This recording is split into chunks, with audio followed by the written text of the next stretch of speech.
Class 11th, Subject Physics, 13th chapter, Electromagnetic Waves and Communication System. Electromagnetic Waves and Communication System.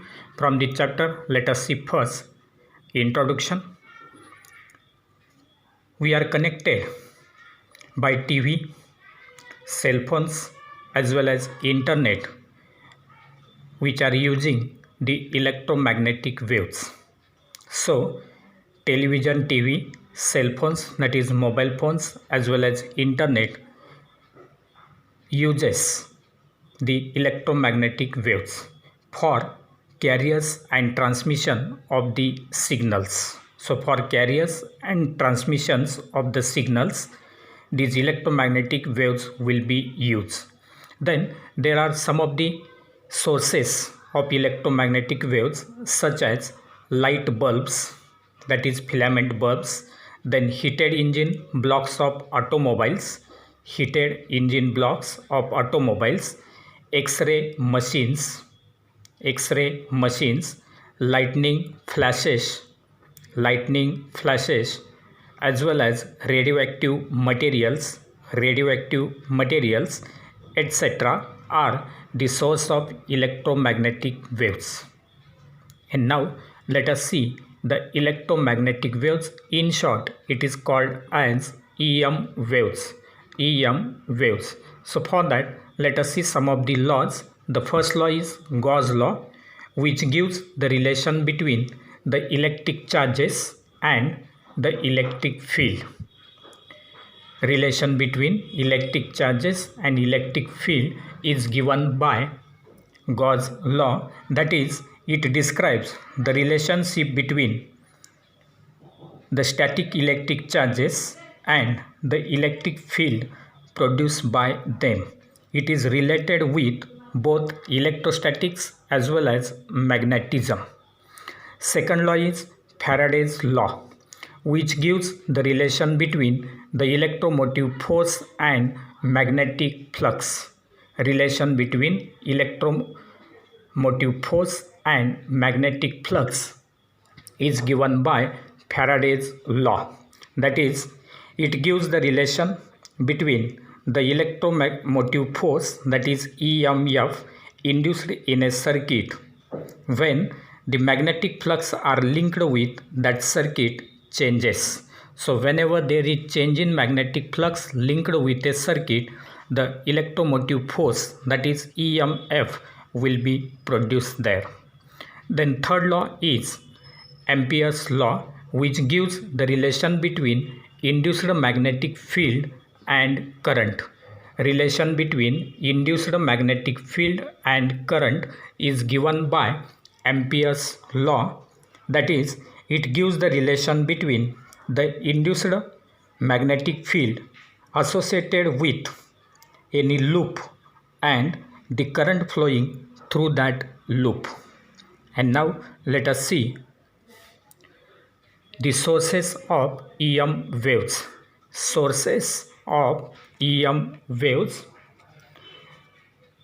consider a charge oscillating with some frequency. So we will consider a charge which is oscillating with some frequency. This produces an oscillating electric field in the space.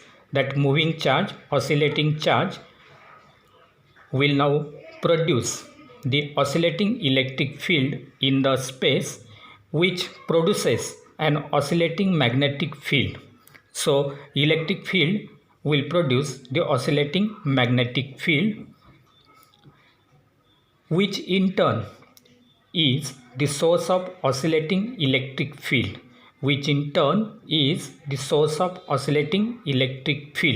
That is, if you consider a charge oscillating with some frequency, it will produce an oscillating electric field in the space, which produces an oscillating magnetic field, which in turn is the source of oscillating electric field.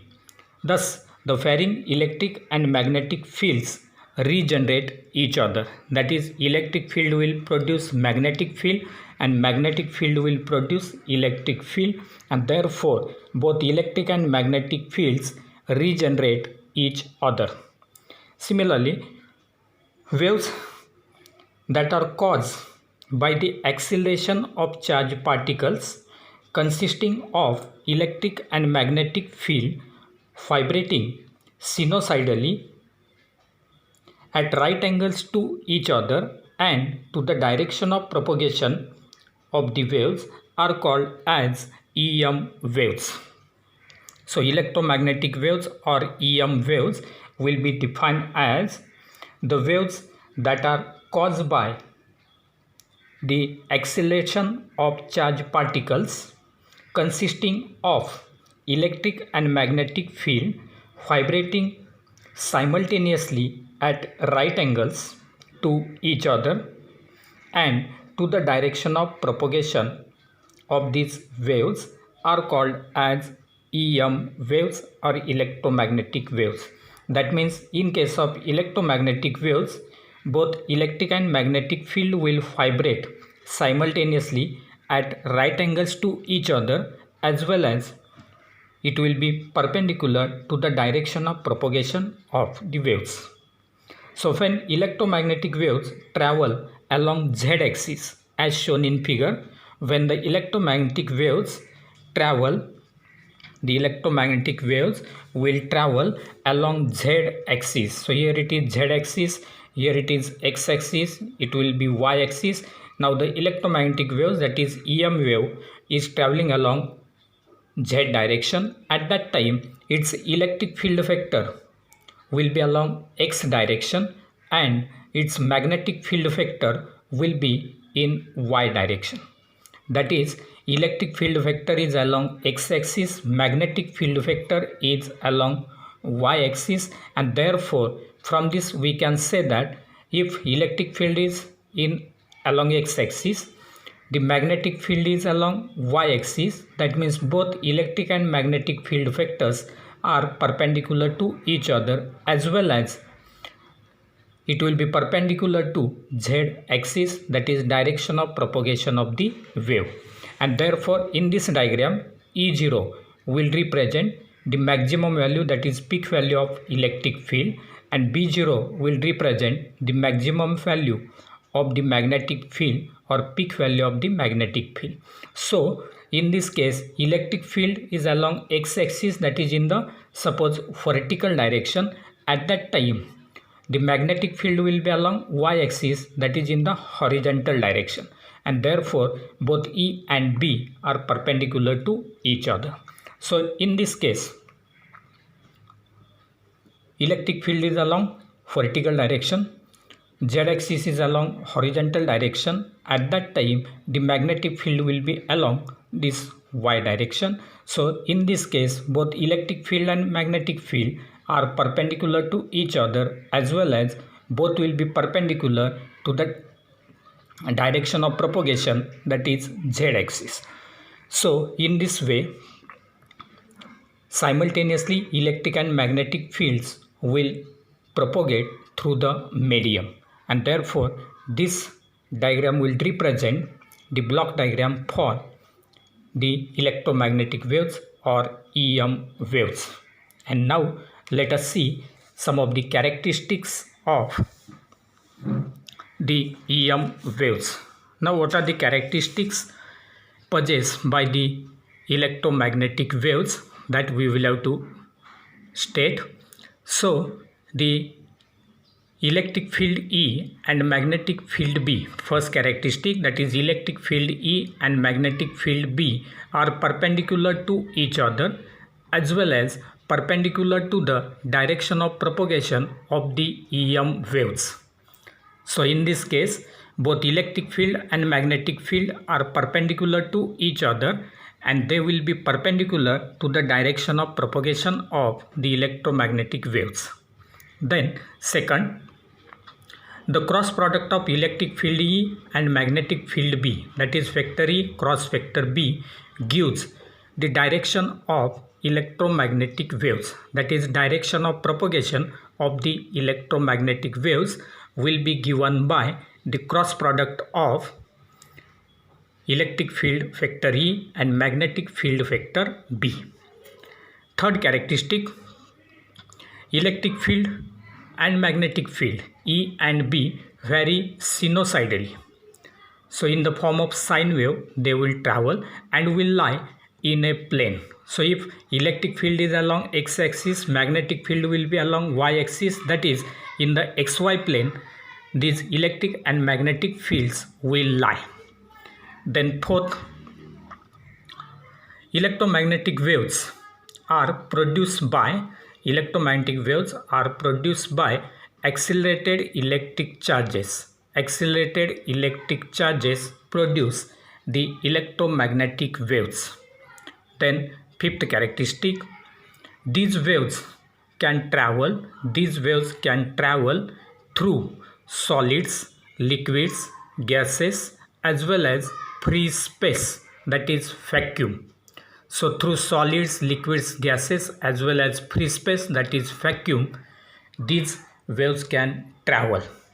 And therefore we can say that the electromagnetic waves do not require any material medium for their propagation. Through free space or vacuum also they can travel.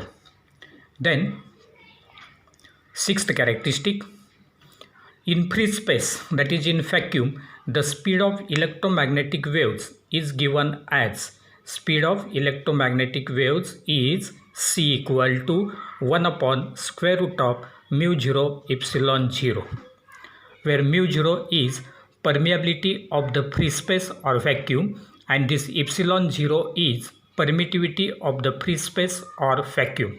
So c is equal to 1 upon square root of mu 0 epsilon 0. If you find out the value of this c by putting values of mu 0 and epsilon 0, it comes out to be 3 into 10 raised to 8 meter per second, and that will be the speed of light in vacuum.